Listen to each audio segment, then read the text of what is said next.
टोमॅटोचं सार करण्यासाठी लागणारे साहित्य 4 ते 5 चिरलेले टोमॅटो, अर्धा कप खवलेलं ओलं खोबरं, बीट, आल्याचे तुकडे, 1 चिरलेलं गाजर, 2 लसूण पाकळ्या, 2 ते 3 हिरव्या मिरच्या, मीठ, 1 मोठा चमचा साजूक तूप, 1 चमचा जिरं, पाव चमचा हिंग, पाव चमचा हळद, पाणी, साखर, बारीक चिरलेली कोथिंबीर, टोमॅटो, ओल्या नारळाचा चव, बीट, आलं, गाजर, लसूण, मिरची, मीठ आणि पाणी घालत कुकरला एक शिट्टी काढायची। आता टोमॅटोची सालं काढत हे मिश्रण वाटून घ्यायचं। तुपाच्या फोडणीत जिरं, हिंग, हळद आणि तयार केलेलं टोमॅटोचं वाटण यात गाळून घ्यायचं। त्यात थोडं पाणी, साखर आणि चवीप्रमाणे मीठ घालत याला उकळी काढायची आणि वर आवडीप्रमाणे कोथिंबीर घालायची। झालं आपलं टोमॅटोचं सार तयार।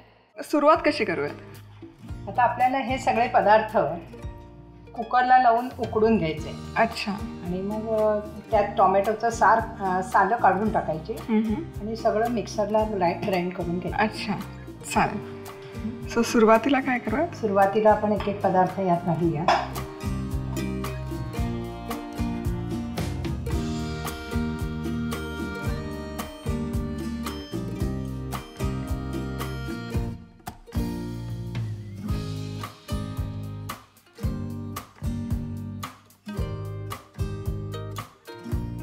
सो आता बीट घातलेलं आहे, आलं, ओल्या नारळाचा चव आणि गाजर, लसणाच्या 2 पाकळ्या घालूयात आणि मिरची सुद्धा ज्याला त्याच्या आवडीप्रमाणे घालायची, नाहीतर ते जास्त तिखट झालं तर वापरलं जाणार नाही।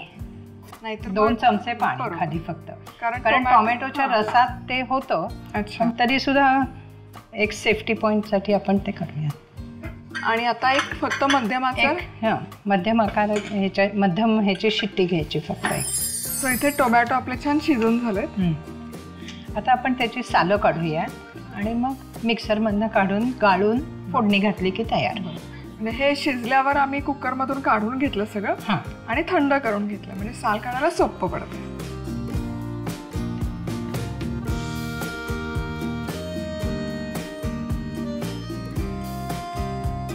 आता सालं सगळे काढून झाली, आता आपण मिक्सरला हे मिक्सरमध्ये सगळं घालून घेऊयात। बीटामुळे त्याला ना खूप बीटामुळे पौष्टिक पण होतं। टोमॅटो आंबट असतं तर बीटामध्ये नैसर्गिक गोडवा असतो, त्याच्यामुळे साखर गाजरात पण तसंच असतं। थोडं पाणी घालू? हो, नंतर आपल्याला बरंच पाणी घालायचं आहे।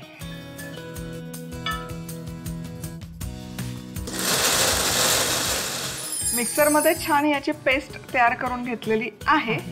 आता खमंग फोडणी करायची आणि त्याच्यावर ते गाळून होतं। आणि फोडणी तेलाची नाहीये तर तुपाची आहे।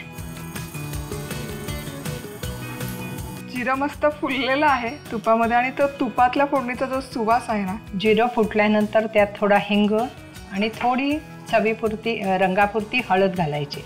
मला वाटतं आता गॅस बंद करूया, कारण आम्ही आता या फोडणीवरच हे मिश्रण जे आहे हे गाळून घेतो।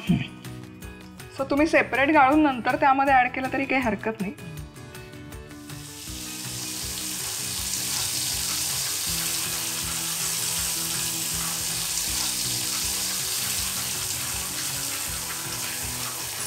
सो आता आम्ही ना बरंच त्यामध्ये पाणी घालून त्याचं जे सारचं जे प्रमाण लागतं त्या प्रमाणामध्ये पाणी घालून एकसंध करून घेतलंय। आता गॅस करूयात सुरू।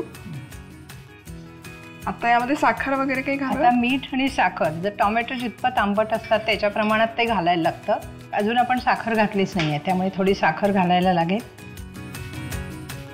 पण आता पाण्याचा अंश त्यामध्ये वाढलेला आहे, त्यामुळे थोडंसं चवीनुसार थोडंसं चव घ्या तुम्ही आणि अंदाजाने मीठ त्यामध्ये घालू शकता। आता याला चांगली उकळी आली आहे, आता आपण त्यात कोथिंबीर घालू। मस्त दिसतंय काकू, छान झालंय, खूप सुंदर, म्हणजे ते दिसतंय पारंपरिक पदार्थ, खूप छान।